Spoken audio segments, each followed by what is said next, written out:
was a G.I. Jane joke. G.I. Jane のジョークだったんです。I'm going to, okay? I can, okay. Chris That kept was it together. Lord! Jada, I love you. G.I. Jane 2, can't wait to see it.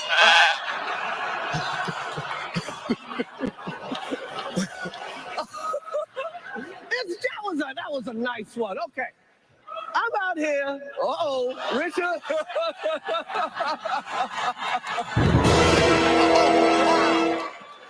Wow. Will Smith. Keep my wife's name out your fucking mouth. Wow, dude. That's when you know it got real. It was a G.I. Jane joke. Keep my wife's G.I. Jane のジョークだったんです。G.I. Jane の I'm going to, okay? G.I. Jane のジョーク。I can, okay. Chris Brown kept it together now. He That kept it was a. He kept it together now. Because he got a family and a wife too. Jada, I love you. G.I. Jane 2, can't wait to see it.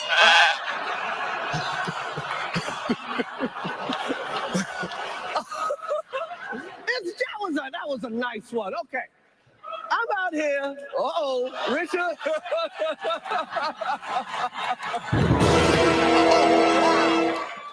Wow. Bro, listen, man, we all thought that was we all thought it was staged. But listen, man, let me know where y'all from and let us know where y'all from in the comment section below, man. Let us know where y'all from. I love to hear how far we've reached out, man. We're about to get this thing popping in a second, man. Let a couple people follow him, man. But we're gonna talk. We're gonna talk about that, dog. We definitely about to touch on that and what just happened, and then some basketball, some other stuff, some coaching clinic stuff. People raving about the coaches clinic. But let's get this thing popping, man. 5-star James. I don't care what stars they give you. You're 5-star. You've been a 5-star. I've seen much stars there. Listen, man, University of Miami fans want to know one thing. Does University of Miami have a chance to get James Williams? Definitely do have a chance. Welcome to South Florida. Yeah. Welcome to South Florida. Welcome to South Florida. Welcome to South Florida. When you on the field, is it pregame? Like, is it ever? Are you ever afraid? Does you ever feel fear, or do you ever feel pressure? Nervous. You ever feel pressure? Not one bit. None of that. No. Who's been your tough defender? Like, who's guarded you the tough? Yeah, who's the toughest person player? I don't see nobody. I knew this. Nobody. Man. He was gonna give it the damn hood.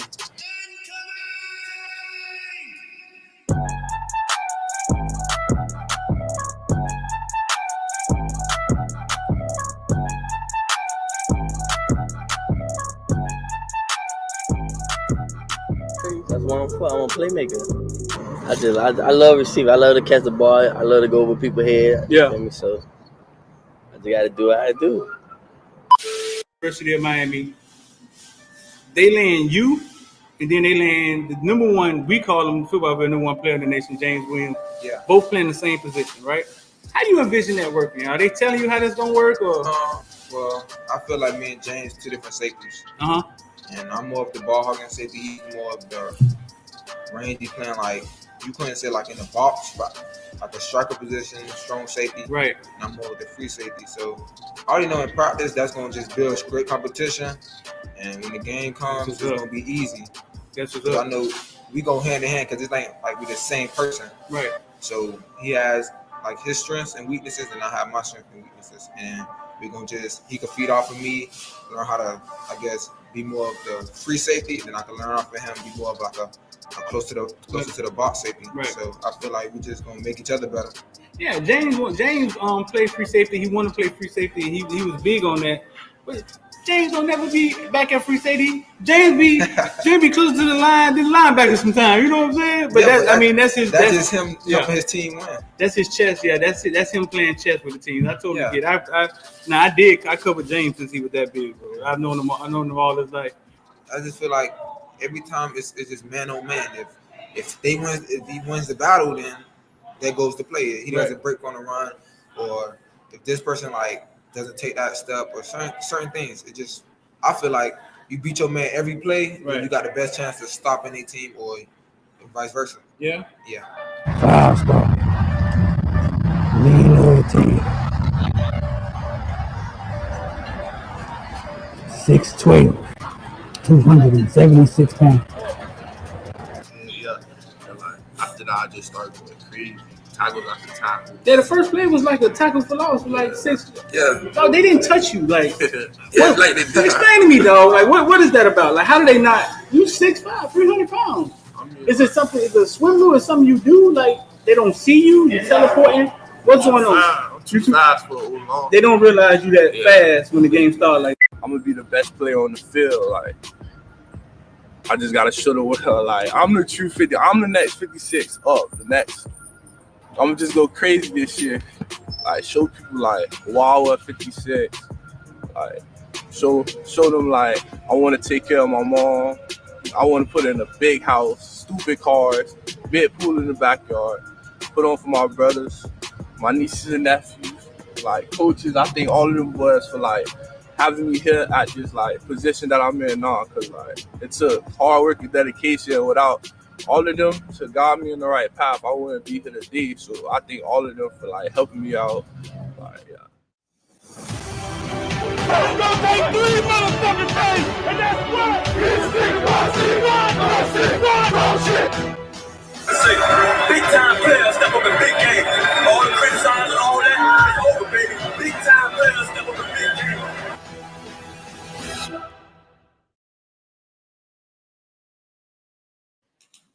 Yo.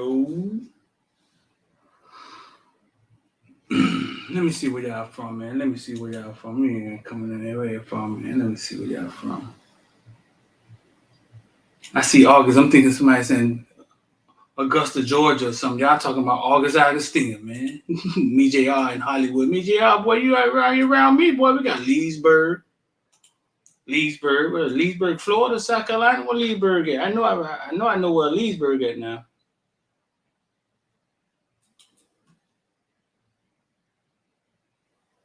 So listen, man, first off.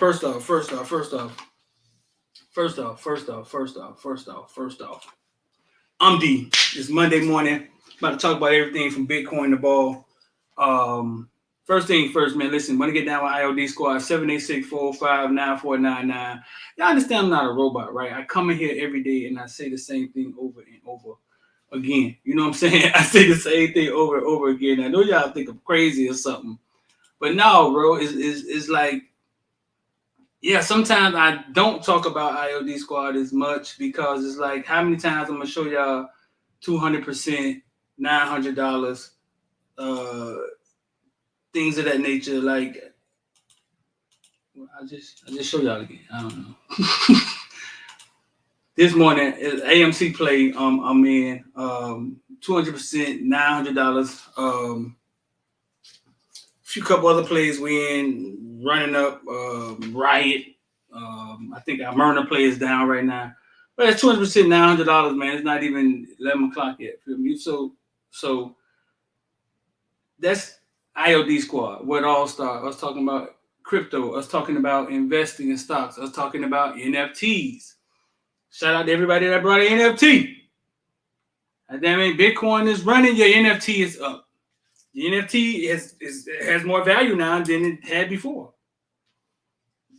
Period. You brought it in Ethereum. You brought it at this price, and that's the price. That's the floor price of it. So if anybody has to buy from you, they have to buy it from the price today. The NFT went up for no reason. It went up just because Ethereum goes up. Ethereum may be $10,000 at the end of the year. So just having your NFT, the value of it goes up. That's what we own, man. That's what we own in here. If you're not really on that, then this might not be the place for you, man. We own sports and trying to get better because there's some things we failing at.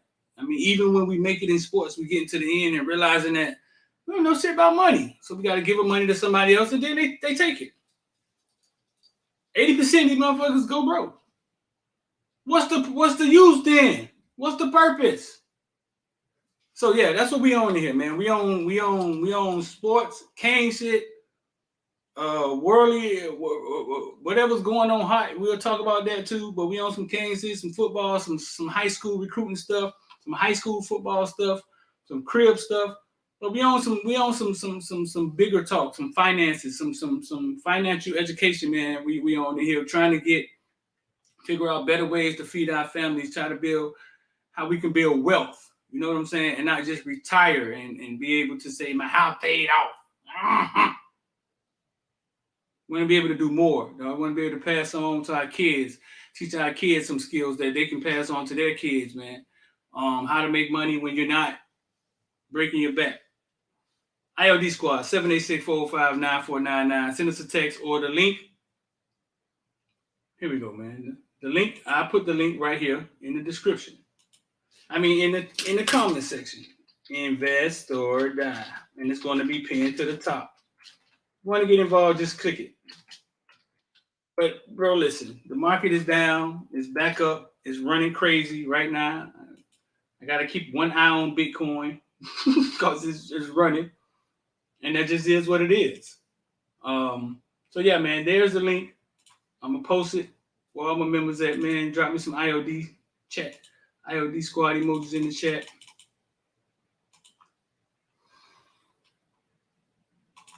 Last night, laying in the bed, man. Laying in the bed next to my people, man. My girl said, oh, my God, what are you talking about? My timeline talking about something just happened on the Oscars. And I'm more savvy at the internet than her. You know what I'm saying? So I jump on my timeline. I'm like, okay, I'll find that. And I see Will Smith slap Chris Rock. And me being a creator and having all these platforms, the first thought comes to my mind is I have to somehow find the whole thing screen recorded and get it up on the platform. Because sometimes I just feel a duty to the people. It's a weird thing, though. I feel a duty to the people. I feel like certain things are just universal. You know what I'm saying? So I get it up as fast as I can. Boom, boom, boom, boom. And you watch it, and the first thing you think is this can't be real. You know what I'm saying? Like, first thing you think is this can't be real. He couldn't have hit him for real. Hit him pretty fast. On some Rocky shit. Some Ali shit. It was fast. I thought he did one of these. I thought he did one of them numbers. But when you saw his face and you saw the girl from behind him who played in Black Panther, you saw her face and you heard what he said. You knew it was real.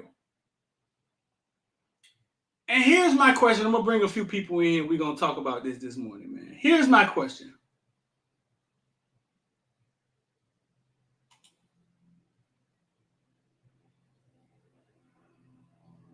Some of y'all may like this. Some of y'all may not. Will Packer produced the Oscars last night. I think it had more black feel to it, more, you know what I'm saying? I think it's some performers were black. More than you probably ever see. Will Packer produced it. How does this happen on the night when we're kind of hand the reins to like run it? That's my question. How does this happen on this night? I know Will and Will Packer know each other. I know they have to. Will Packer produces movies. Will Smith is an actor. How, when we're handed the reins to say, hey, listen, man, we're going to give y'all this and let y'all this. We know we kept y'all down for a long time, but here's a bone. We'll let y'all do this. How on that night something happens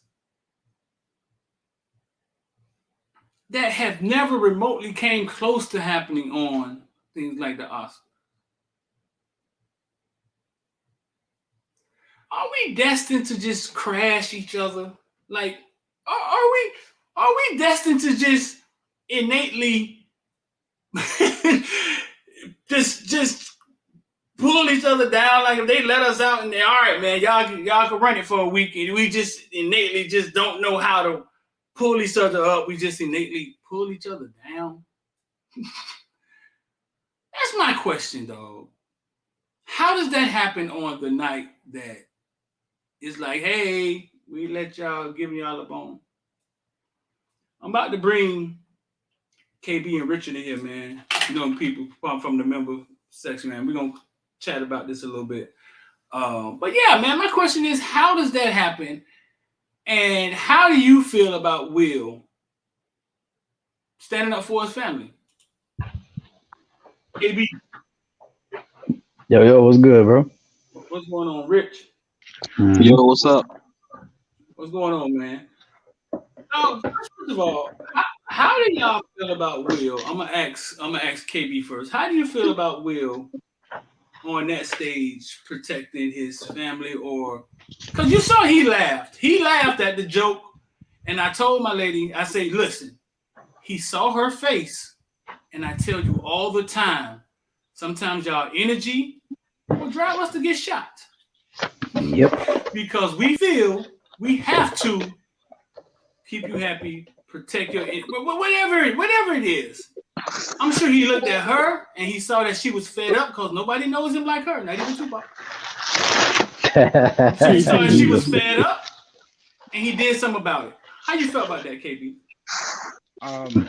The whole incident, honestly, time and place, bro. You could have met this man backstage and all that stuff. Like, you've been prepped your whole life. You understand what Hollywood is and what Hollywood is about. And you knew that Will Packard was doing this show. I didn't want to go with that angle, but whatever. If you take that angle, you knew Will Packard was doing this show. You knew how important this was for, this to go off well.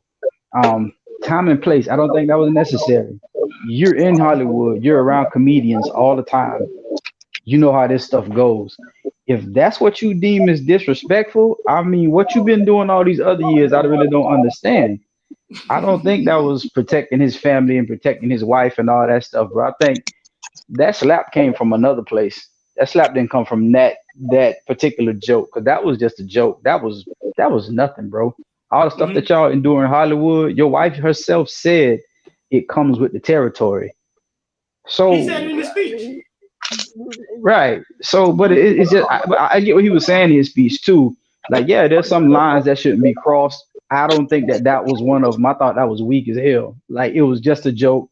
G.I. joke. He wasn't G.I. Jane joke. He wasn't simply there picking at the girl's condition or whatever. Because if that's the case, like I said before, they picked that Michael Jackson skin disorder to the day he died. Ain't nobody have a problem with that. That was weak, bro. That shit was, of all the things you could have slapped somebody on national TV for, that wasn't it. So that's why I know that slap came from another place. I don't know. It made me feel, don't get me wrong, I enjoyed all the memes and stuff, and I don't share a lot of them, but it made me feel some type of way. I was extremely disappointed. I didn't like none of it.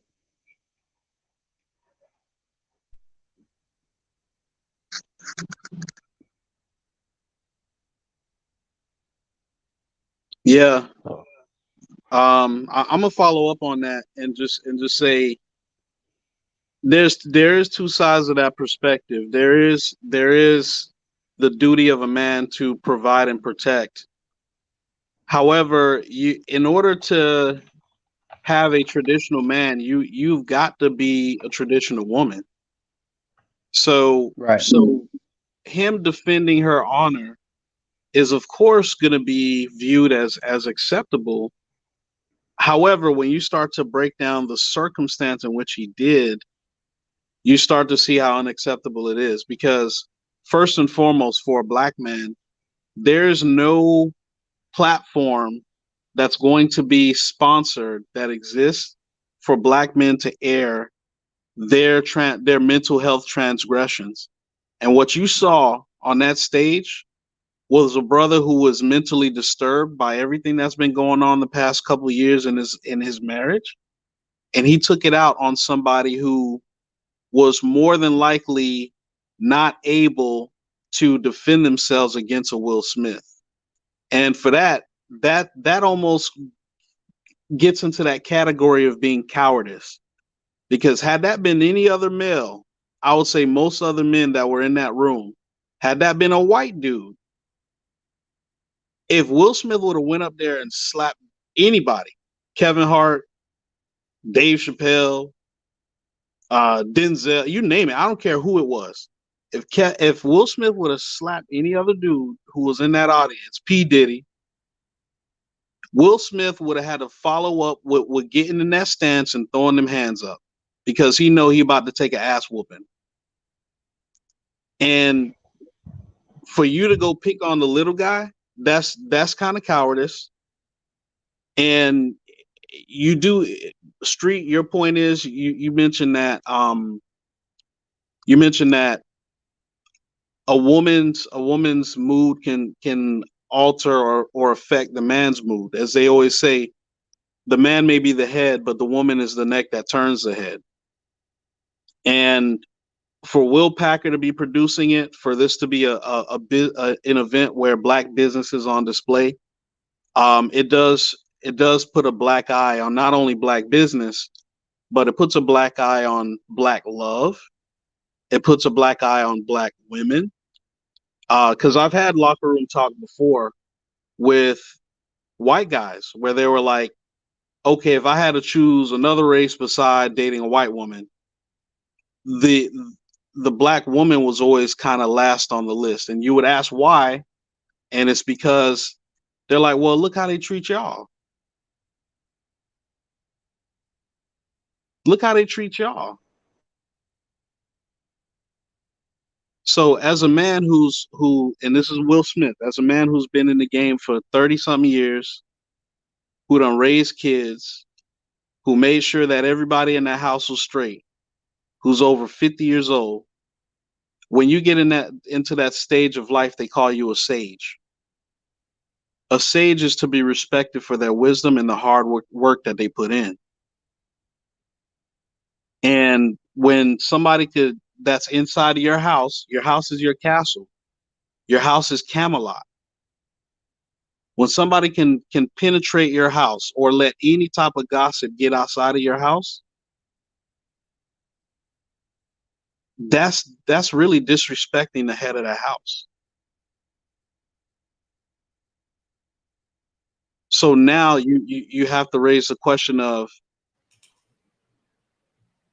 if a man's job is to provide and protect, what role would a woman have to play to make sure that she always has a man that provides and protects for her when the time is right to do so? So you think this stems back to him and his relationship? No doubt. No That's your doubt. take on it. You think it's All the still way. back in his relationship? All the way. Let me say this. Let me say this, Street. And I had to explain this because a lot of like women are saying, "Oh yeah, he's stepping up, protecting his queen." Whoop, whoop, blah, blah, squad. Listen, I understand time and place. If he's supposed to protect his queen is supposed to protect them. And I had to explain this to a young lady. The reason why men. Wait, listen, 1 second, KB, 1 second. I see, we got some comments in the comment section. I see me, JR, screaming from the top of his lungs. Me, JR, text me if you want to come in here and give your side of it, because we know what your side of it gonna be. But text me if you want to come give your side, because these conversations, they need to be had. You know what I'm saying? I think we need to hear these things, and not always from a perspective of bashing. Because Will Smith is going to get a lot of bash. Chris Rock finna get ridiculed. This man got a family too. Yeah. You know what I'm saying? Exactly. So yeah, 78645. Send me a text if you want to come in here and give your side. But go ahead, KB. But that's the thing. Like, nobody's here to bash. You know what I'm saying? We have to look at it from a different perspective. We have to look deeper into it. She hasn't protected her household for a long time. I had to explain to this young lady about men being private. So, because her thing was, oh, well, this is why men can't speak or whatever, this and that. And that's why she has the red table talk and blah, blah, blah. I said, you got to understand, men don't want to speak sometimes. I say, in-house things belong in-house. I say, because we got the weight of the world on our shoulders already. So when you go out there and you put our business in public and all those things, that's not a thing that we have to handle now, that we shouldn't have to handle. But because I'm a man, see, this is what like me, JR, is trying to say, and this is why I feel like he's wrong. As a man, I got no problem standing up for my family, sticking up for my wife and all those kind of things. Right. But don't bring me unnecessary drama to where I have to put myself in a position to do this for something that's not even threatening our family. But now I have to be the man and put myself in this position to do this all for nothing. Because if you don't run your mouth so much and put our business out there like this, then all these people wouldn't have been attacking me for the last 2 years to the point where I snapped and I slapped Chris Rock. If Right. you got enough money to go to a therapist, you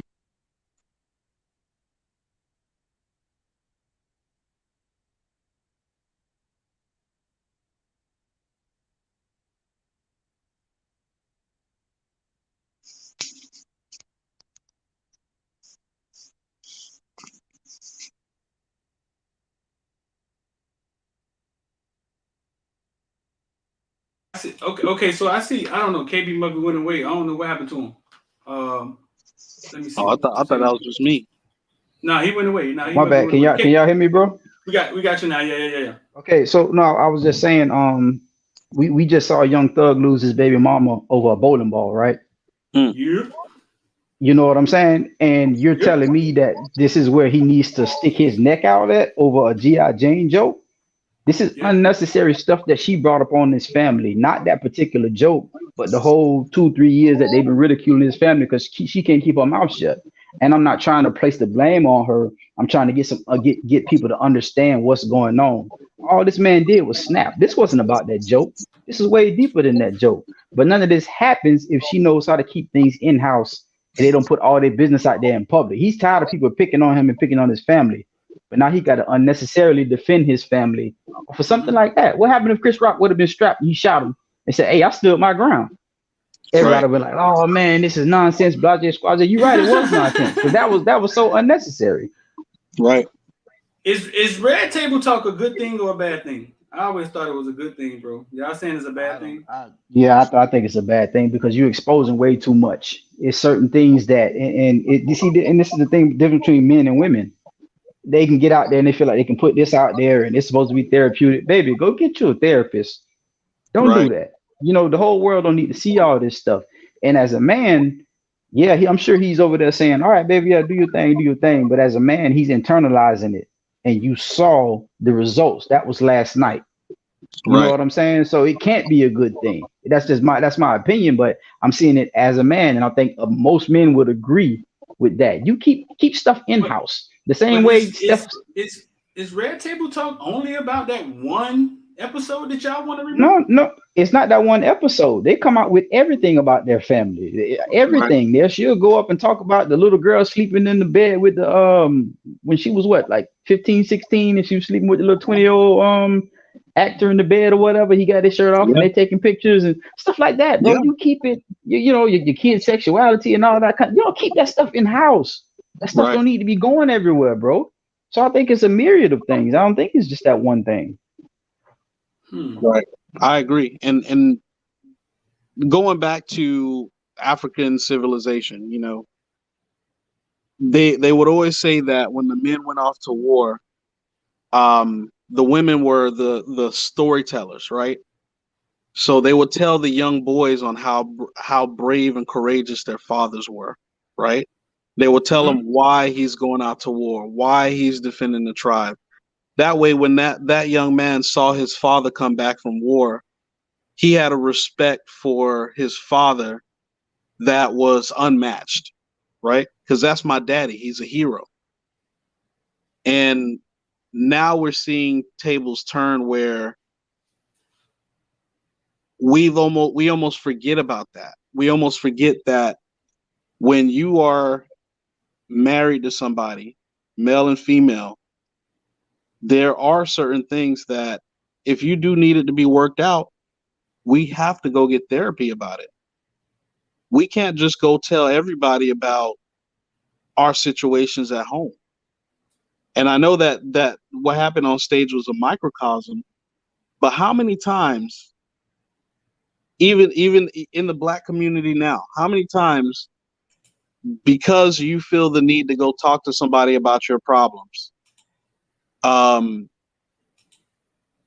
gonna be personal. I'm gonna get this personal, right?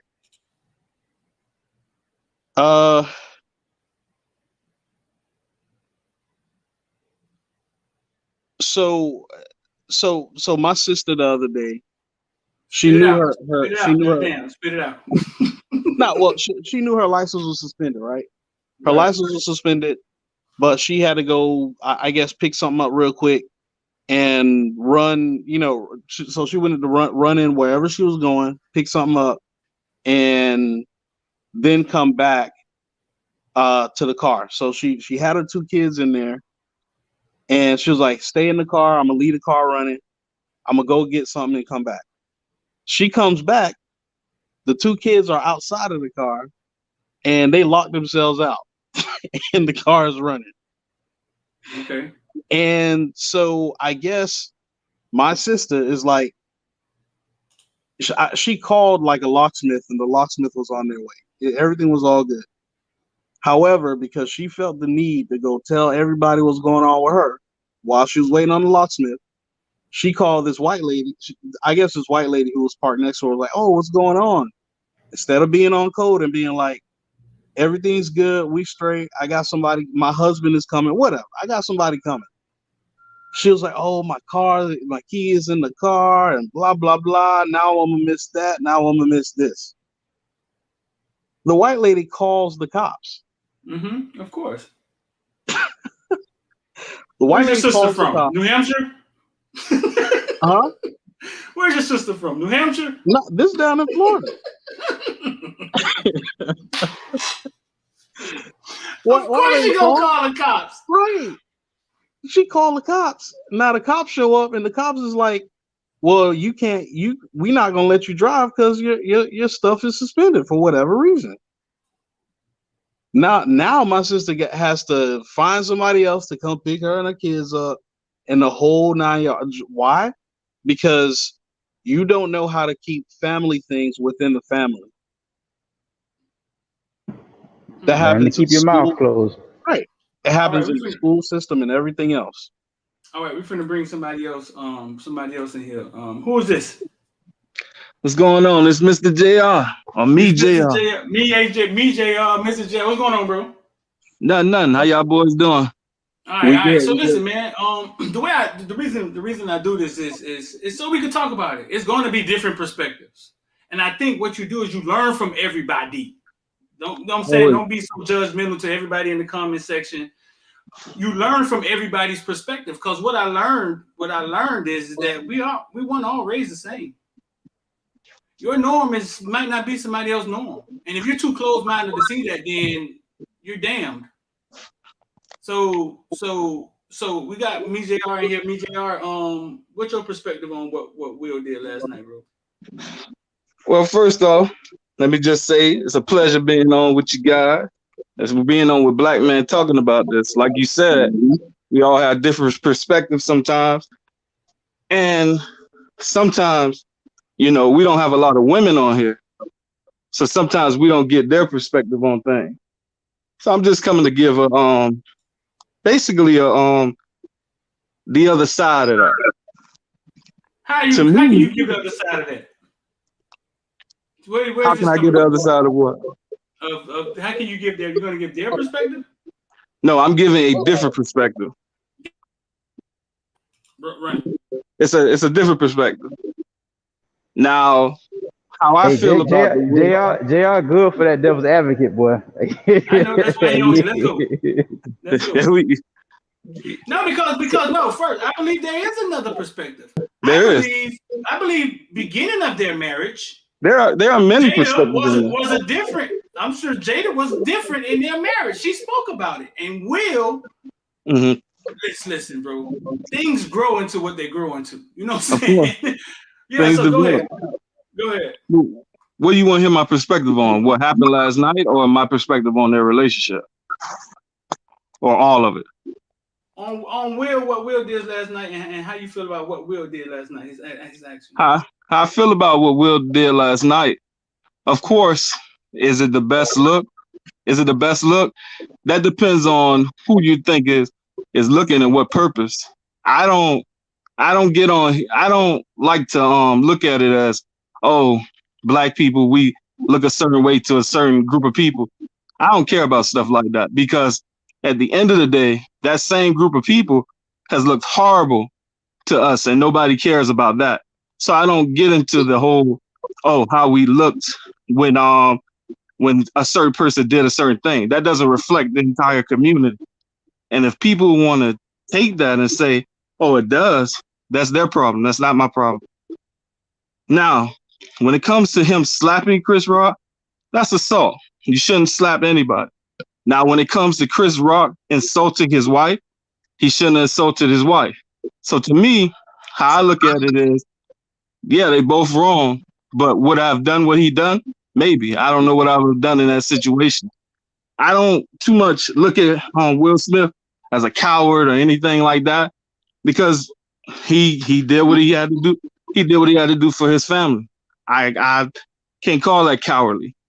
Now, what I do say is that a lot of this this altercation between two men, between two black men, I don't understand how it's correlated to the bashing of and the responsibility being put on a black woman. Like, I don't understand that. She already deals with her. Oh, go ahead. No, go ahead. No, go ahead. Go ahead. She already deals with her condition. They have an open relationship. They both talked about cheating on one another, but seems like she gets vilified more for it. I think that's a bit of misogyny. I think in the black community, there's a lot of misogyny because, in my opinion, a lot of black men seek the approval of whiteness and white supremacy. Because of that, that comes with misogyny. And so I feel a lot of black men, by default, do a lot of misogynist things. Now, is that all black men? No. Are we learning? Are we growing? Sure. But it always strikes me when I see this conversation goes back to what she's been doing. Will chose to do what he did. He's a grown man. He a king in himself. He a grown man. It can't be put back on her. Every time one of us does it, we can't be putting it back on the women in our lives. That's not, no. You can't blame his mom for him going up there slapping Chris Rock. Now listen. I got a quick question for all y'all. BJ just said something very interesting. Why is it such a huge deal that we keep going to August Alsina when we know Will Smith for years fucked off on Jada? Why do we keep going back to that one? Oh, that's an easy one for me. So it all depends on who you are and what you're saying. So you're asking me this question specifically. My problem with it is the whole predatory nature of that whole situation. That's what disgusted me. That's what bothered me, and that is what would embarrass. KB just disappeared. Rich, Rich, my question is this: Why do we pinpoint that August Alsina stuff when we know Will Smith, like Mijai just said, probably had 100 of them? Well, it was the platform in which she aired their dirty laundry. So, Will they trying to stop us. Yeah. Will was doing his thing. We got Bill Gates. Bill Gates was doing his thing, right? Right. So we don't know what Melinda was doing, and Bill Gates will never say if Melinda was messing with the pool boy or whatever the case may be. And the reason I say that is because data has proven that men and women cheat at almost the same rate. The reason Bill is not going to come out and say, well, my wife was doing blah, blah, blah, is because Bill is like, our family is still Camelot. Our family still means something. Our name means something. So I ain't gonna talk like that or put her on blast. She said what she said, and it was true, and I have to admit it and move on. We'll never put Jada on blast by saying, or we live in a social media age, by taking pictures with him and his girl. I know there was a photo that leaked, but he never took pictures or went online or did anything of the such to embarrass Jada. Not one time, because Jada is the queen of that house no matter what, and he respects her that way. Now, her on the other hand, you went out to the public. This is one of the biggest icons in Black America. It's one of the biggest icons in the world when it comes to the entertainment industry. Right. And you came out and said that I was doing XYZ with August Alsina. This is how we did it. This is how I felt. You went into detail and so on and so forth. And then you had him sit across from you while you were saying that, like he was a little puppy. Did she? She didn't go into detail. She said entanglement. She said entanglement. That's what she got. It was too much. We all know what entanglement means. We grown, right? It was too much. Into detail now. It was too much. I would have been right there with the lotion if she was in detail. Nah, man, look. She didn't go into detail. At the end of the day, though, like, not the cocoa butter. If a dude is over 50, like I try to give any, and this is men and women. I try to give them their flowers, man. I try to I always try to respect people that are older than me. You know, like that. Remember that saying back in the day, to stay out of grown folk business? We don't got that no more. Like, if your daddy got a whole house over here, stay out of grown folk business. If your mama is bisexual and she messing around with a girl, stay out of grown folk business. That ain't your business. Right. Whatever they do in their relationship is not nobody's business. And now, it brings up the question of, are we doing this for fame? Are we selling out our family for fame? Yes, they are. KD, so you were saying something before you got out of here. What you were saying before you got out of here? Yeah, KD? man. So for me, it was the whole predatory nature of what she did with August. Like, bro, you fucking my son's friend. Like, what? Especially we talking about a broken kid. We talk about a kid with a sickness, a kid that's having family problems and all this kind of stuff. Because if that would have been Will would have been canceled. Will probably would have been out of Hollywood, bro. That was some real predatory shit that she did. But you know what I'm saying? Right? But the fact that he was of age, right? But he was of age. But understand, and she said this herself. She's talking about, we let him in. We need to fix him. He's dealing with this disease and dealing with that at home. And this kid is 20. What was he? 22, 23? And this is her son's best friend. How do you get that close to your son's best friend to form a sexual relationship like that? You know what I'm saying? Because it's August Alsina. Oh, that's man. I don't care what they know. That's a damn kid. That's a kid. So you imagine hold on. Imagine if that had been imagine if Will and Will's daughter was best friends with what's the girl? Zoe Zaldana or whatever her name is. Mm-hmm. And that happened at the age of this girl was 20, 21, 22 or whatever it is. Y'all know how y'all would have looked at Will, man. Hollywood again. Man, come on, bro. So that in itself is embarrassing enough. That's why we go back to that. Y'all believe that for real? Y'all believe that if he I don't believe that. Say what now? It's not just. You believe hold on. You believe if he would have did the same thing to her friend that he would have been ridiculed in Hollywood? He would have been vilified for that. Definitely. You're a black man. Yeah, of course. Yeah, man. He would have been out of there, bro. So that's my whole thing. It's not. It's not about the cheating. I'm sorry, but I'm gonna get real quick. It's not about the cheating because they have an open relationship. It's not about the cheating or whatever because it ain't cheating to them. To be honest with you, I think that whole thing was for sure. Yeah. That's nothing. It's just the circumstances around it. Right. Shout out to Drake for the $4.99, man. I find it. Y'all taking it back, other than me, JR, back to the relationship and what Jada's doing. I've always looked at that like when Will said, "I told Jada go be happy because I can't make her happy." Right? When he told her, when he said that, he didn't say it on no red carpet. He was standing in his kitchen when he said that. You know what I'm saying? And when he said that, I'm gonna let y'all how I saw it. When he said that, how I saw it was, and I may be wrong, that some of the best relationships I've ever had were with women that I wasn't in a relationship with, and we were doing whatever, but there was no title. You know what I'm saying? And we were No able to boundaries. talk about everything. Right. We were able to talk about everything. There wasn't any rules. And I think, and I cared for them. They wasn't my girlfriend. They wasn't about to be my wife. We may have been having sex. We may not have been having sex. But that relationship, like you just wanted her to be happy. I just wanted her to be happy and successful. I think that's what a relationship is. That's love. Right. That's what love is, I believe, right?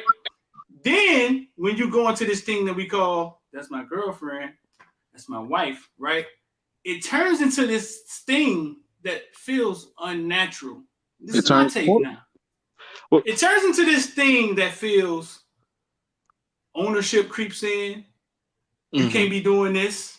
You can't be doing that. You my wife now.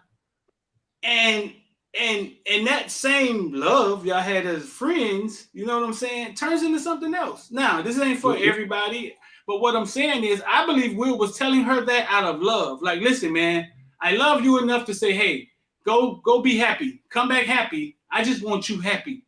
That's true love, dog. It is. What can I say something? It is. Go ahead. When you say the thing about marriage, you have to understand something. Marriage is a agreement between the two parties. They are in a marriage, and what they're doing is love in their marriage. If they decide that, hey, we want to still be in this committed relationship, but we want to have sexual relations or other relations with other people, but we're still married, that's their choice. That's their love choice. Now, do I agree with that lifestyle? No, but that it's not for me to speculate and say and put my own beliefs onto someone else, especially when the only parties involved are them. Now, when one of the, I can't remember people's names, but when one of the dudes was talking, he was talking about Bill Gates. If Bill Gates had information that would have kept some of his billions, he would have let it out. He wasn't being an upstanding man trying to keep his family together, nothing like that. If that was the case, he wouldn't have stepped out the way he did. Another thing, they made choices. They were both adults. Will Smith and Jada are both adults. They made choices. We can't get upset because those are choices that we wouldn't have made. When we do that, we start putting our own beliefs onto somebody saying what right and wrong is, when right and wrong is subjective based on the parties involved. Now, I am for privacy. My personal opinion, I'm for privacy. But if they want to get out here and make some millions off of their personal life, there is stuff that comes with that. But I don't think she deserves to be ostracized and ridiculed the way that I see a lot of people are doing. I think that's misogynistic. I think her taking her power back has created insecurity in a lot of men. And because of that, they find her as a villain when she has done nothing wrong. Well, she's done nothing wrong compared to their relationship, according to their relationship. So you don't think she's done anything wrong, Michelle? Well, no. When we say something wrong, I'm talking about in terms of their established agreement, not what we personally think of right, wrong, because that could go everywhere. You know, I could say she dyed her hair blonde. She is wrong. Right. You know what I'm saying? Right. I think that's what we're missing. Their agreement. We don't know what their agreement is. Yes. Right. So we just make, like Mijay said, you worked that pretty well. We just make assumptions off of what we believe. Yes. Off our own beliefs. How we believe a house should run. But that's what I'm trying to tell y'all. When I saw him say that, I was like, hey, wait a minute. They might be on some other shit. They are. Right. And not some taboo shit like swingers. They're swingers. No. They might have reached a different level of love, friendship. Well, I won't say a different level of love. It's a different type of love, because love is in itself is one level. It's just a different type. This is what they have agreed upon and what's best for their relationship. Right. Now, I may agree or disagree, but that's between them. You know what I always ask people? Like, listen, you love your wife, you love your husband. Rich, you was married, right? You love your wife, right? Yeah. The way we love our kids, Rich, you don't have kids. Mijay, you got kids? No, sir. They expensive. The way we love our kids, everybody in the comment section, and shout out to brother Jay Blaze with the $9. And I'm gonna read Dre Shannon. Well, y'all boys shooting up the money today, boy, huh? Wow. Okay, man. I thought I had to be Miami, Florida to get money, man. Good. Look at this, boy. So listen, the way you love your kids is unconditional. Your child could be Charles Manson, and you're going to be right there in that courtroom when they convict him. So I always ask people, what do you call the love that you give your spouse? Because it's very conditional. Yeah. It's on. I said this. It's the only way to love somebody unconditionally is the way you love your kids. And the answer everybody always says is, it's different. Yeah, I know it's different. Well, I mean, what you're talking about is agape love. It's the love that passes all understanding. That's what you're talking about. You're talking about agape love. Now, the love that you have for your spouse most of the time is, I think, is a eros or something like that, because in the Greek, there are like 7 different terms for love. In English, it's only one. So that's why we get into what love is and what love isn't. But what you're talking about specifically is agape love. It's a love that beyond anything, that no matter what, it's still love. Right. That's what you're talking about. A lot of times, that's how you love your kids. A lot of times, and yeah, the love that you give your spouse or your boyfriend, yeah, it can go as far as sending a text message. Man, my homeboy just got divorced. He don't even know why he got divorced. To this day, he don't know one of the fastest divorce I ever saw, and he couldn't tell you pinpoint why. Yeah, and another thing that you were saying, sometimes we like to put, these markers on things of what's better and what's worse. It all depends on the person. It all depends on the person. Now, for most people, their marriages are conditional, because marriages are conditional, and that's fine. There's nothing wrong with that. Relationships are conditional. Relationships with kids have conditions, but they don't have conditions based on maybe love. Like, not everybody will do everything for their child. And those are conditions and establishments that they make with their own children. And it's different for each person.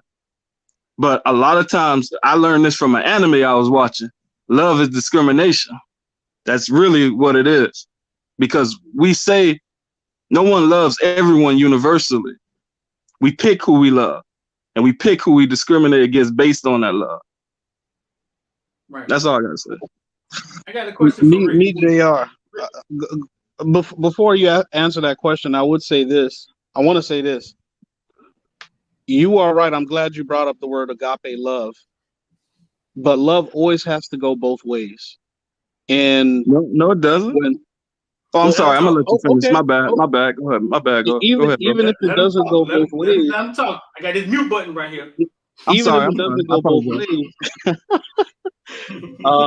What ends up happening is this: when you love somebody that does not love you back, that becomes what does that become? Toxicity. Right.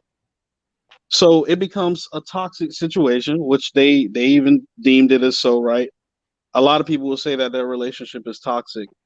But is their relationship toxic because of the agreement that they have with one another on how they view sexual relation? I don't think it's that. I think it's more so about how they view respect towards one another. And I think that's... Oh, go ahead. I'm sorry.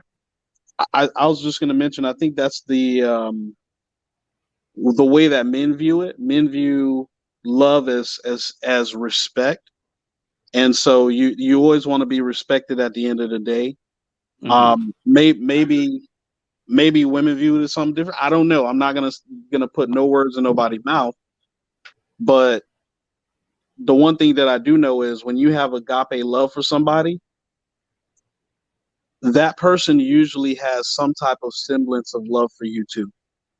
And that type of love that they have for you should lead to them respecting you. Okay.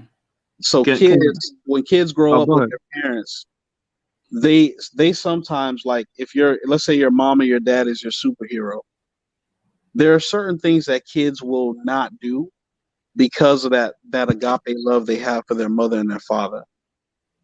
So that's all. Just a thought process when you mentioned the word agape love.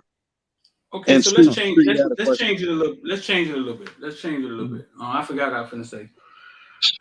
My thing was, we got to see Jada Pinkett roll her eyes. Usually, you don't get to see those reactions on stages like this, and that's my thing. Like, why on the night? And this is what I was talking about. Me, JR, Will Packer is producing it.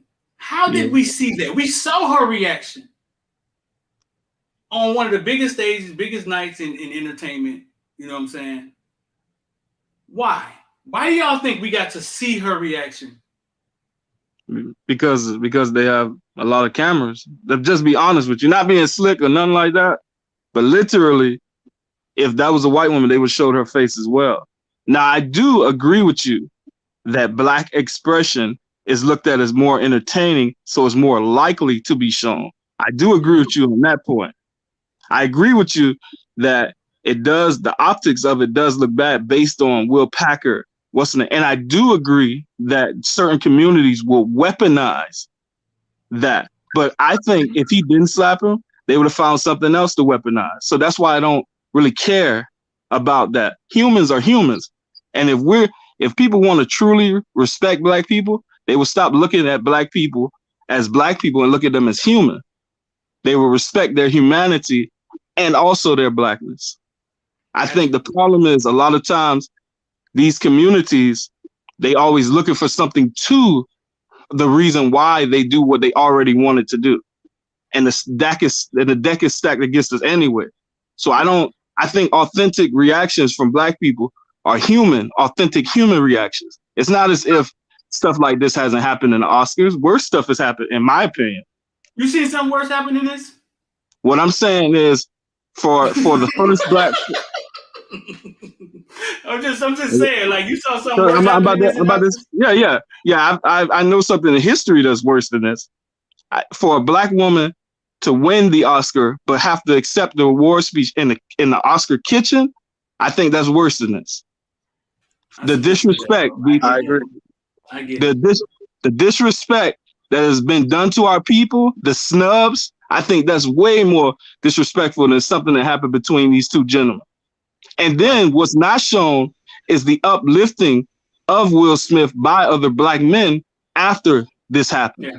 This was not shown. That was not trending. Right. That's why I took the time this morning to post Will Smith's speech. And I was saying, damn, the speech was almost better than the slap. Yeah. You saw his pain. He's a person, though. Like, he's a man. It's not his first time. Will is from Philly, though. Like, he slapped the white dude in Russia. Yes. Yeah. For trying to kiss him. So I posted this speech because he talked about Denzel. He talked about Denzel and how Denzel told him, listen, hey, man, be careful, man. At your highest, people come after you. At your highest, the devil will come after you. And so I posted that so people could see the other side. Now, we ain't just finna ridicule Will and Chris and you know what I'm saying? Obviously, man, he obviously whether it goes back to Jada, and a lot of y'all seem to think Jada, you know what I'm saying, spearheaded it, whether it goes back to that or whether it just goes back to, bro, that's enough about my family. That's it. Okay. Like, listen, that's enough about my family. Period. I don't think he was picking on Chris Rock. I don't know. When we talk about these things, we're just speculating, and it's just good to have a conversation. We don't know the backstories of these things. No, we don't. I want to. We don't know. He could have caught Jada in the car with Chris Rock 10 years ago. We do not know the backstory to these things. But I like that we could talk about it, you know what I'm saying, one by one, and everybody get a viewpoint on what happened. Go ahead. KB, you got something to say? Rich, no, this is Rich. All right, go ahead. I just wanted to say, from an optical perspective, right? Mm-hmm. If you have black men and women who look up to you, and you resolve conflict like that as an older black person on stage, you slap another man. Of course, this is not the street, so Chris Rock is not going to pull out the strap and shoot you or nothing like that. However, when you get in the street, he could. When you get in the street, you have that same energy. We have to remember something. Male energy and female energy are different. If any dude, I don't care what I said, if a dude came up to me and slapped me, oh, I'm pulling that 4-5 out. I'm pulling that 4-5, and I think you muted, Street. You mute, Street. The switch was on. He was ready to die last night, and that's what people don't understand. Yes. She flipped on the switch, and that's what I tried to explain to my girl. Listen, I tell you this all the time. Be careful what you say to me.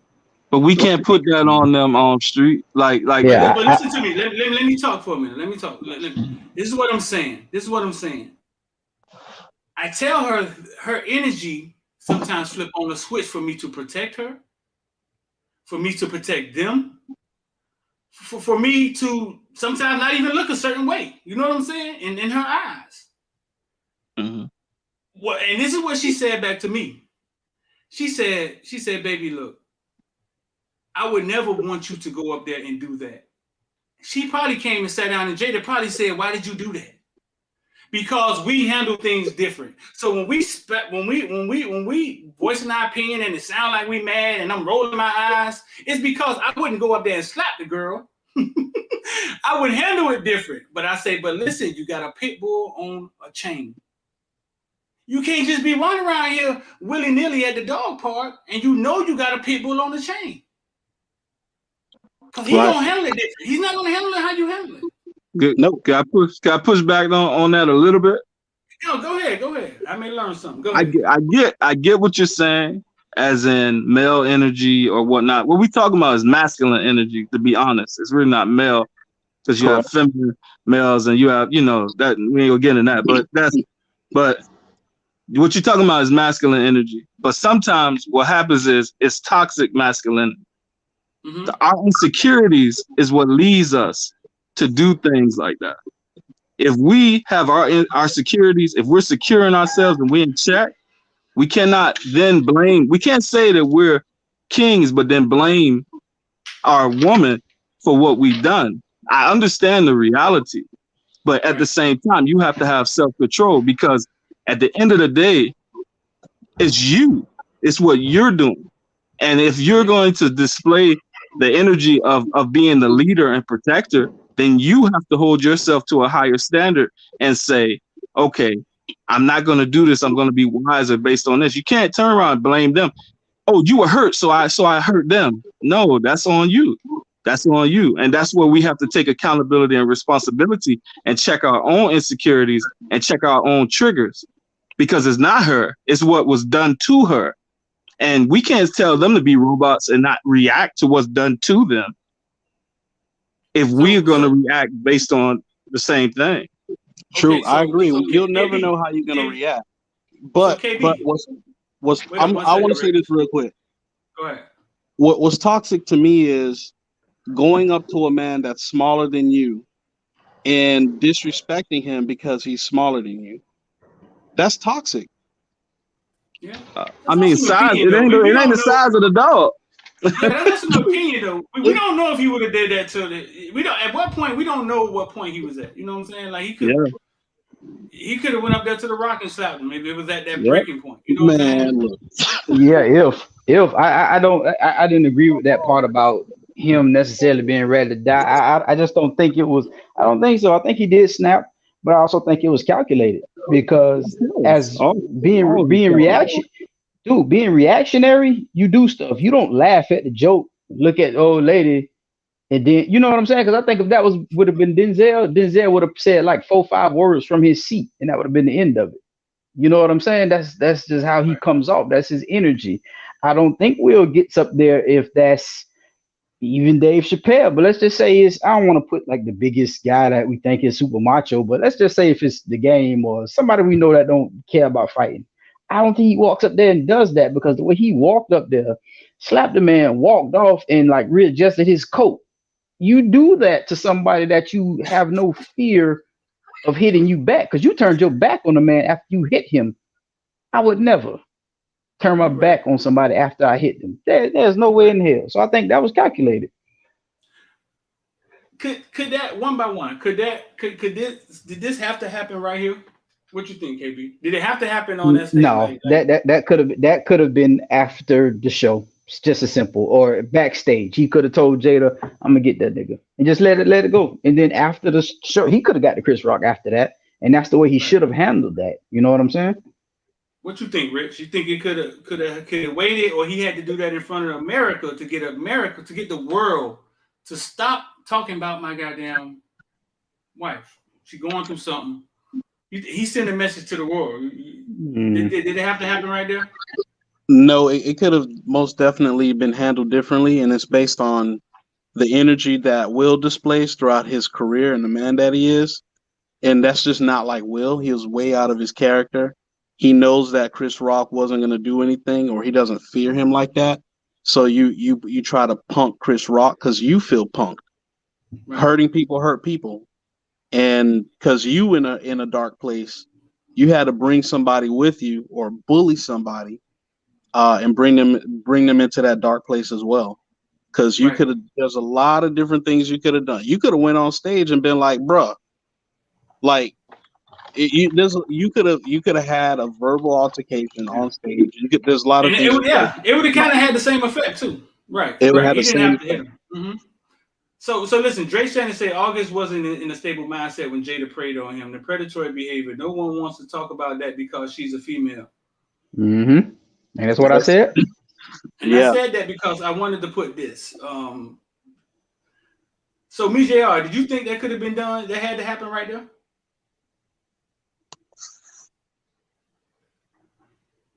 Oh, we talking about the August Alsina thing and No. He asked him the same question. Same question I asked him. Did it have to happen right there in that moment? Did Will have to make a statement right there in that moment? Did he have to? I mean, that question in itself is loaded because a have to means that, you had to. No, of course he didn't have to do that.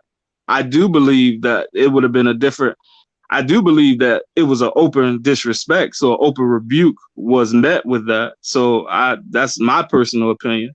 But could he have taken him in the back? Of course, he could have taken him back. He could have not laughed. He could have done a lot of things. He could have went up there and shot him. But at the same time, I it's to focus on what could have happened. Yeah, I mean, could things have happened? Would I necessarily say that was better? No. I believe his point got across. I believe it was a chess move. Because now, if you look at it, he's viewed a certain way for doing a certain thing. And I don't mind. In my personal opinion, I don't mind.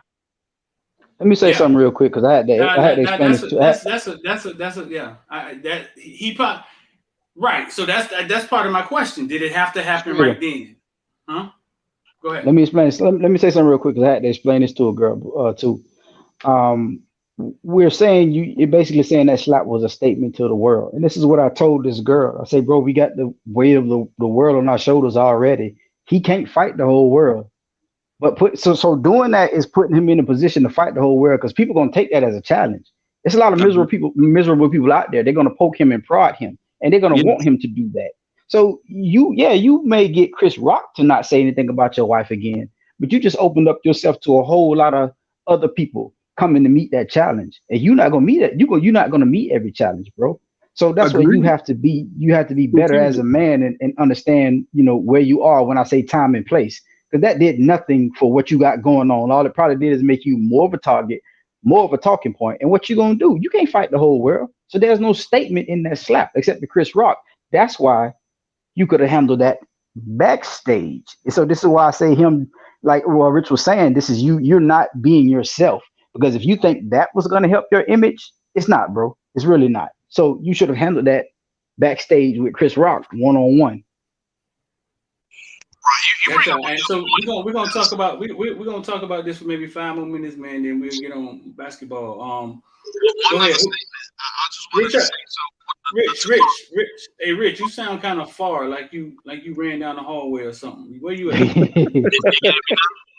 Heck no, you ain't got no bass in your voice. You sound like motherfucking Michelle or somebody back there.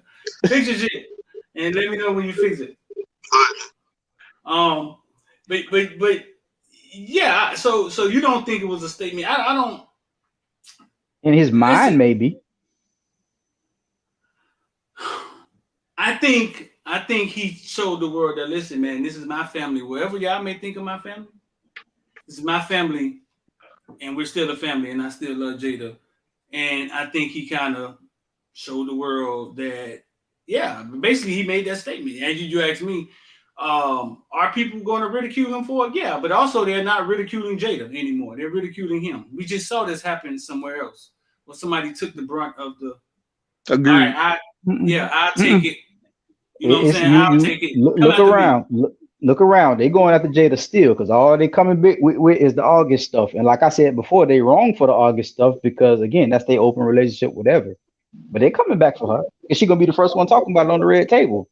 So it does nothing. That's why I say you have to see Streeter. You was the first person that I thought of when this happened because we talked about this with the 4 agreements and all that kind of stuff or whatever, right? Right. So this does nothing, but it could make the situation worse. You got to handle that, and you know me, I'm not for disrespect at all. All of that, right? Yeah. Right, I'm not for disrespect at all, but I just didn't think me personally. I can't tell a man what to feel disrespected about. So let me say that and apologize for that.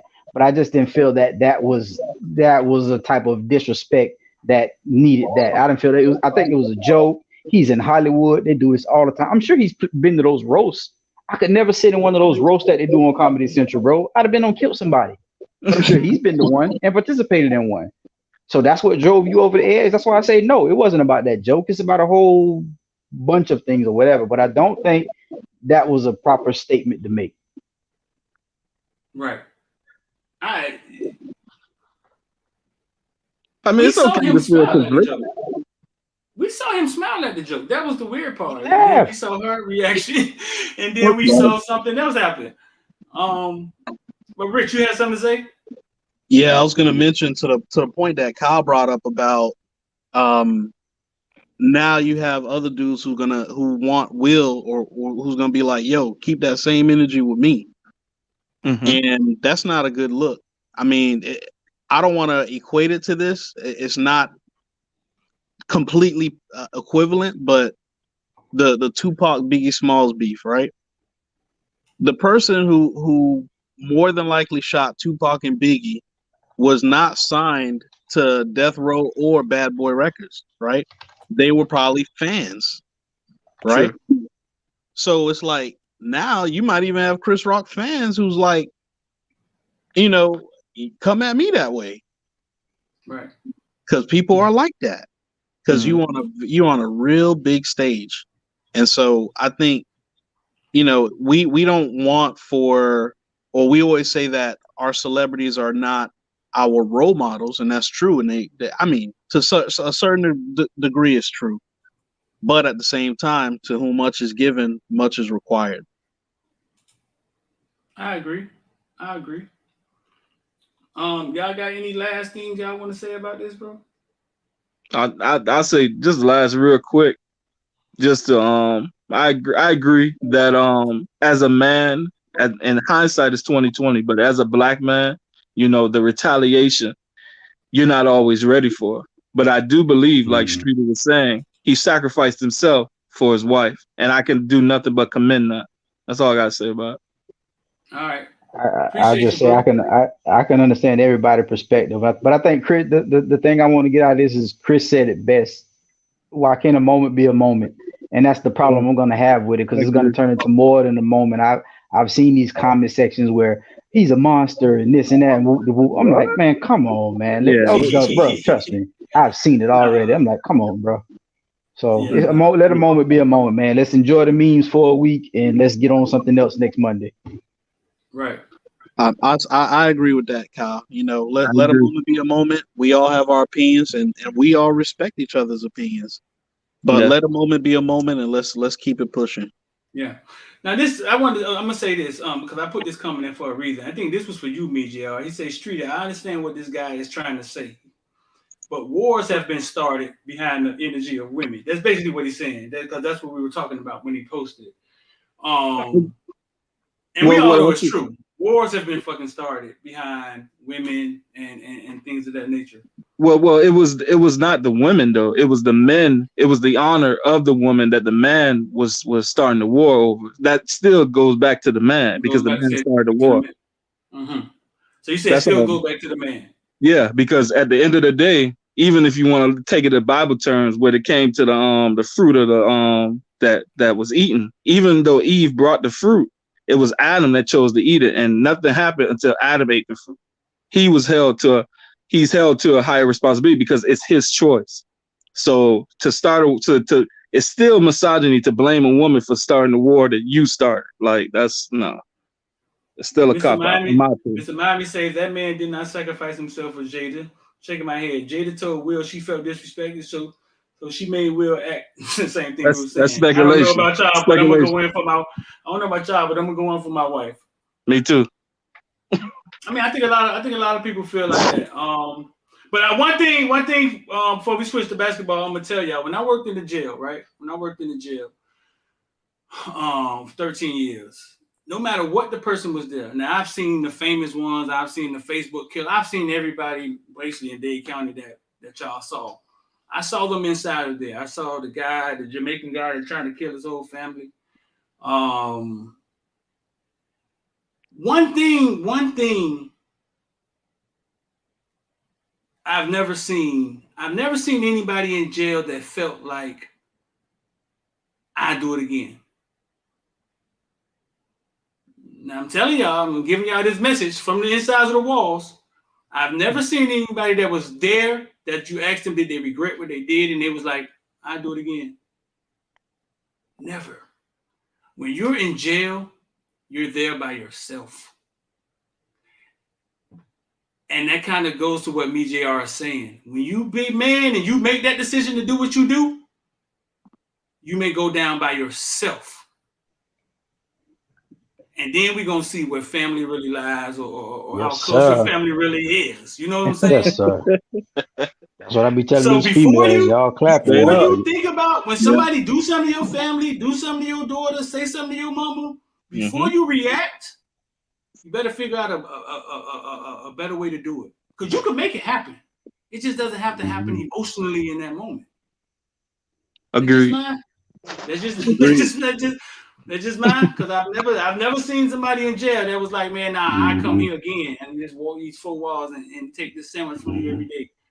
Especially today, bro. Especially today. They all have regret. So now, listen, man, I want to get on basketball for a second, and if you ain't really a basketball fan, you can get out of here. The Canes, man, picked to go 12th in the ACC, wasn't ranked now one time this year. Go to the Elite Eight, man, and up at halftime, and then Kansas put together one of the best halves of basketball I ever fucking saw in my life. It was like the Canes had 3 people. It was like 3-on-8 or something out there for that second half. You said it right, 3-on-8. Yeah, I had never seen, it was like, wow. But I think a big part of that, and you said this, KB, yesterday, was Miller. One of y'all said that. Miller had 16 points, 34 minutes the day before.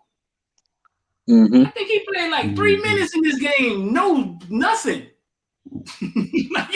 like he just was it was just one of them games. He got fouled. And I'm not the one to put the games on the refs. You know what I'm saying? I know in the business wise, Kansas fans will travel. You saw that stadium. Yeah. Kansas fans is going to fill up that. And I wouldn't put it on the refs. You know what I'm saying? I wouldn't put it on. I wouldn't say, the refs. Because their big man was in foul trouble in the first half. He came back in the second half, established himself for a few minutes, and he started that run, McCormick. KB, man, how you felt about the game yesterday, bro? I just hate they got blowed out. That's the part I hate. I hate they lost because they had the game, they had the formula. Besides, because people are like, man, you could say whatever bad about Kansas. You could say they didn't hit threes in the first half, they didn't do this or they didn't do that. But Miami was only playing with 3 guys in the first half. It was and Wong was inconsistent to start off with. So it was Wong, what's his name, McGusty, whatever, however you say his name, and the white dude. And the white dude didn't even get up a lot. He didn't even get up a lot of threes. Like, he should have got more opportunities. Right. But more, I think the moment, I guess, that's what I'm gonna put it on. I think the moment was too big for Moore. and probably Miller as well, because he did a bunch of low IQ stuff. I don't know how he normally Yes, plays. sir. I don't watch him, but he did so much low IQ stuff. Jesus I'm like, Christ. bro. So that's really what it was. It was only like 3 guys came to play, and Coach L, I guess he didn't really have nowhere else to go. Like I said, he should have brought in whatever the little dark skinned backup point guard. I would have brought him in for his defense and energy, and let Moore sit on the bench for a little while longer. So that's all it was. Kansas was ready for the moment, and they was. That's my point of view. Mijay, you watch the game? Oh yeah. How you feel about I watched the first half, and then as I saw the momentum shifting, I said, "Oh no, they ain't finna kill my energy," because they had me hot. Because it was like KB was saying, it was a lot of low IQ stuff. Walker, man, I don't know what happened. I don't know what happened to me was somebody got in foul trouble. He had to put his backups in, and his backups weren't ready, and their backups weren't ready. Charlie Moore, I don't know what happened to him that day. I think he had to face a better point guard. So I think he was trying to, you know, meet that moment, but he was doing way too much. And in the second half, I think they stopped. What they did was they learned at the end of that first half to put that freshman that Kansas had to guard McGusty, because they said, okay, McGusty is the one that's killing us. Once they stopped that, offense totally stopped. Three was there for the D. Yes. Three was there for it. Yes. He reminded me of how I played basketball. He was there for defense. That's it. And he took pride in it, and it worked. Yes. It worked. Rich, what you thought? I thought ditto to what everybody else said. I agree with that. Also, it's something I was commenting on in the group section, where it's like in that second half, I don't know what Kansas did, but they changed their defense up. Yes. Where they like formed a wall almost, where they did not let Miami drive to the basket at all. And for some, I don't know if it rattled more, if he just started to feel like he defeated. I don't know, but his energy was not there. And on top of that, when your energy is not there and you're on a big stage like that, and they're not letting you penetrate the basket at all, they try to resort to jump shots. They try to resort to getting back to the three. And because they didn't have that confidence, they couldn't sink those shots. You could literally see those shots being, going in the air and being like, man, that he ain't gonna make that. It's short. It's short. It's short. And that's from a confidence perspective, because they all could shoot. It's just because you're not winning on one phase of the game, it's almost like a mental toughness you got to have to be like, okay, well, if I can't drive to the basket, I'm gonna beat you on the perimeter. And they just didn't have that confidence that they could beat him on the perimeter. So yeah, Larinaga is standing there like, what could I do? My team can't go to the basket. The team can't shoot from the perimeter, and we're not playing. There was some calls that kind of went Kansas' way. I ain't gonna lie, but when you lose by that many points, it's not just about the calls. It's about what you have to do to score points. Yeah, I think Coach L didn't have a backup plan for them boys. He should have, like he was saying, more with no energy. I think that was Coach L trying to selectively run. You are smaller than Kansas. You need to make them get up and down the floor. That's what you should have been doing. Right. Right. Hey, Streeter, I gotta go. I thank you guys for the conversation. I hope to do it again soon. All right, appreciate it. JR. What you said, KB?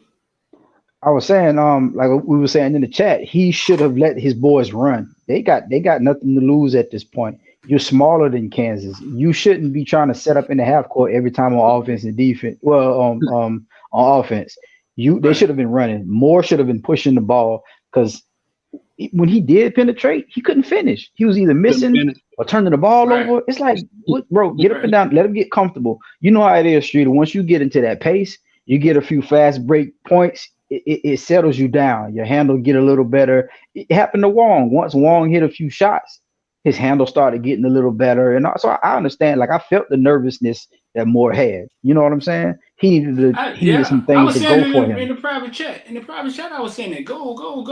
Like, why are Yeah, you and letting them set up with this damn right. ironclad defense? Don't even let them set up. Like, yeah, don't let them set up. Just go. I don't know if they. I just felt that, man. Them playing 5 players, 7 players. I just thought in a tournament like that, man, eventually it was going to get to their legs, and I think in the second half they couldn't make a shot. They couldn't buy a shot. Right. And Kansas was just getting it out, and once they got to get those fast breaks, once they was able to get out and run, because Miami has to rebound with 4 or 5 people, because Miami can't. The whole team got to rebound. Right. Everybody got to rebound. The momentum shift, man, when Big Man got them 8 points in the second half, and they never got it back, dog. They withered away. And I was like, damn. They had a brief moment. Like I say, when they benched Moore and the little dark skinned point guard came in, I think they got a turnover, got like 2, maybe 4 points. And you saw the energy pick up. And then right after that timeout, he took him out. I'm like, Coach, what you doing? And I'm not saying that was the game, but I'm like, that was your last bit of opportunity, I felt, because he brought more defense and more speed. You could see, like when I saw him guarding, what's the boy, Remy Martin? Ooh, he was in front of Remy. Remy couldn't do nothing. And I saw that in that brief glimpse, but Coach L didn't stick with it. I have no idea why, but whatever. And I would say this though, shout out to them for being ranked, number 12 in the ACC to get into the Elite 8. And I hope that there's a plan in place in order to build on that success. And like you said, it's almost just like football. It's not about the 5 dudes you have in the court. It's also about the 6th man, the 7th man, the 8th man, the 9th man. What do they play like? So if you can get more dudes in there, transfer portal, you were on a national stage, so you can recruit nationally. Now, when you run into those games like that, you can sub out folks or even change your whole lineup based on the team that you're playing and have a different strategy going into the game.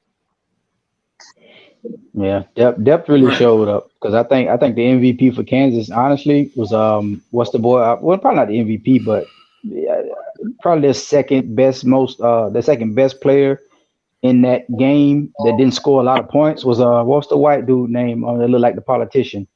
What was his name? The white dude that came off the bench. I know you're talking about. Yeah, he was posting, rebounding, defense. He was doing everything, and that's where depth came in. He wasn't a perfect player, but you saw his contribution to the game. Lightfoot killed us. Thank Tim. Lightfoot was killing us, bro. You're talking about Lightfoot for them. For them. Yeah. Brown was good too. The other white dude they had, but Lightfoot was killing us, bro. And it was just like he held it down until what's his name? The big center could put his stamp on the game. They are so big, man. How big is Lightfoot? 6'8", 225. He looks bigger than that compared to our players, man. He looked like he was a giant out there, bro. 6'8", 225, and McCormick is 6'10", 250. I saw the end of the game where they had the little dark skin, looked like Manute Bowl all sitting on the bench, and I saw him stand up. And I said, that boy gotta be about 6'11", 7 foot. Why didn't he get in the game? He put him in at the end of the game. I was like, why didn't he get in the game? Like, what is going on? Like, bro, sometimes you have to dig. Just like they went in the freshman, like you said, Streeter, the freshman that they put on McGusty. Yeah. You see, he came in, he had them played like 2 minutes all season or something like that, 4 minutes or whatever. But they found something because they had to do something. And I'm just like, I don't know why we didn't. I like coaches who like to experiment and go deep. You know what I'm saying? I'm not blaming it on Coach L at all. We way overperformed, bro. We did really good, bro. I'm not blaming anybody. I'm proud of those boys. Yeah, they overachieved. The Kane, the I saw a long post on Kane Insight, man. Somebody showed me about the coaches clinic and how they was like the experience of the coaching clinic was like never before. It's a long post, man. I'll show it to you guys. And he just goes into how professional, but I think that has a lot to do with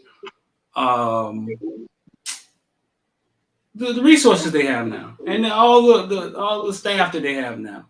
I think you can get more things done.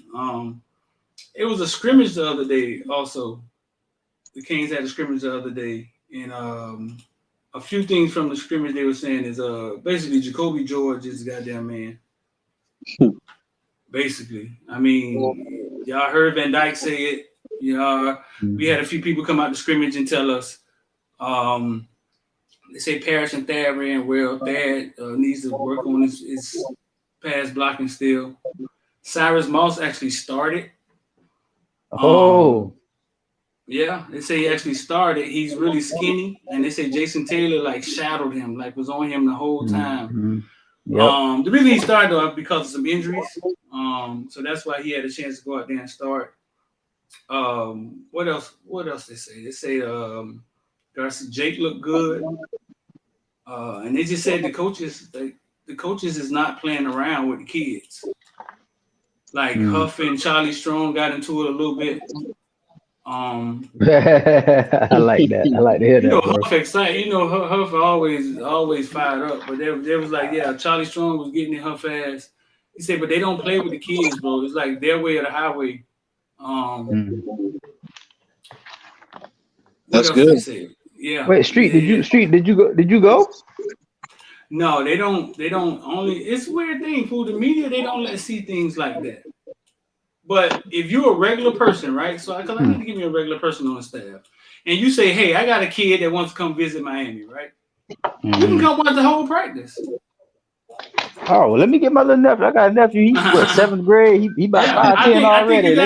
I think you have to be maybe a coach, and then you can bring people with you, something like that. You know what I'm saying? Not like a civilian, but I think you gotta have to be a coach, and then you can bring people with you. But yeah, you can go out there and catch the whole practice. So when I was recognized, I was able to get in like that. When I wasn't recognized. We can go find us some kids, bro. We can go find us some kids, bro. I know some coaches and everything, bro. As a matter of fact, I got some coaches and former NFL players, bro. We can get to it. Yeah, I mean, I just thought I had never thought about that before, but it's real because you see people out there and you're like, hey, wait a minute. And then he walked right over there to where the media is, but they just don't recognize him. We need Caneville need a Trojan horse.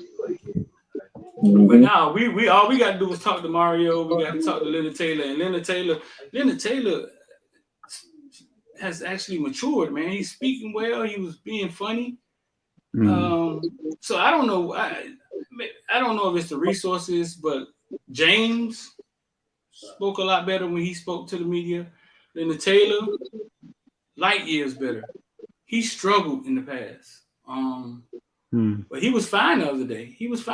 So I don't know if they got classes. I don't know what they got going on down there, but whatever it's doing is helping the kids. That's good to hear. Yeah, whatever is going on there is definitely helping the kids. So man, y'all got anything else y'all wanna before y'all get out of here, bro? I got a quick question. You saw what I was putting in the whatchamacallit. Have you covered Jacoby George's little brother before? Okay, his name is Russell George. I haven't watched him yet. Yeah, it might have been. Oh, I ain't seen you nothing. Somebody sent me that the other day. Somebody sent me that the other day. I think like last night. I said it in the group me because I told you I know his father. We played high school together, right? So he made a post on Facebook and it was like Russell George top 12 U receiver, something like that. I was like, boy, you got another son? And then one of the coaches was like, yeah. It was like, yeah, that's the baby. I said, what? I was like, man. I said, boy, y'all genes is strong, How bro. old is he? It said 12U.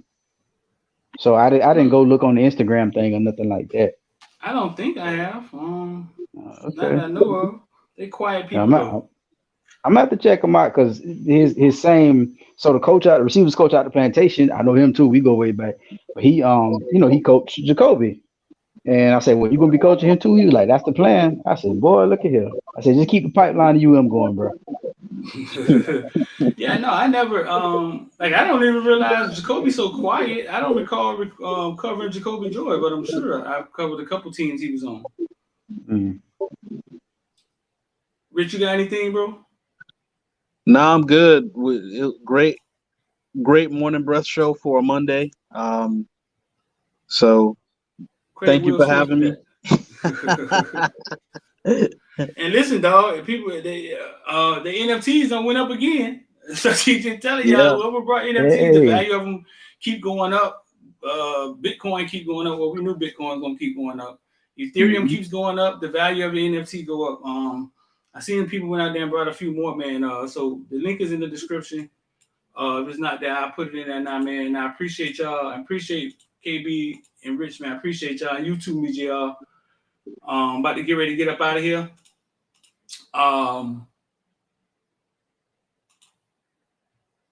If you're looking at the NFTs, I'm going to place the link in the description for you. It doesn't automatically pop up for some reason when we live. But yeah, man, that's an hour and 30. We usually don't run that long. But we had a good show today, man. Will gave us some content to talk about. I'm going to put that in a section for you right now.